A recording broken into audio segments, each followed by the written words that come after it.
மூணாறின் முக்கிய கோவில்களில் ஒன்றான சுப்பிரமணிய சாமி கோயிலுக்கு செல்லக்கூடிய பாலம் தான் இது. இந்த பாலத்தின் வழியாக சென்றால் கோயிலை சென்றடையலாம்.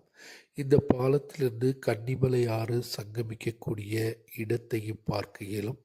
கூடாது இருபுறங்களிலும் ஆற்றின் அழகிய காட்சிகள்.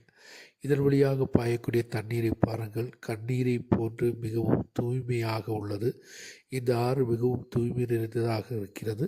இங்குள்ள தண்ணீர் பல்வேறு இடங்களுக்கு குடித நீராகவும் பயன்படுத்தி வருகின்றனர். கூடாது நீர் மின்சார திட்டத்திற்கும் இந்த தண்ணீரை பயன்படுத்துகின்றனர்.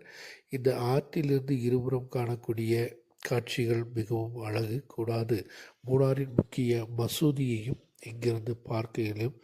தேவாலயத்தையும் இங்கிருந்து பார்க்க இயலும். கூடாது இங்கிருந்து அழகான புகைப்படங்கள் எடுப்பதற்கும் நீண்ட நேரம் குளிர்ந்த காற்றை பெற்றுக்கொள்வதற்கு இந்த பாலத்தில் இருக்கும் பொழுது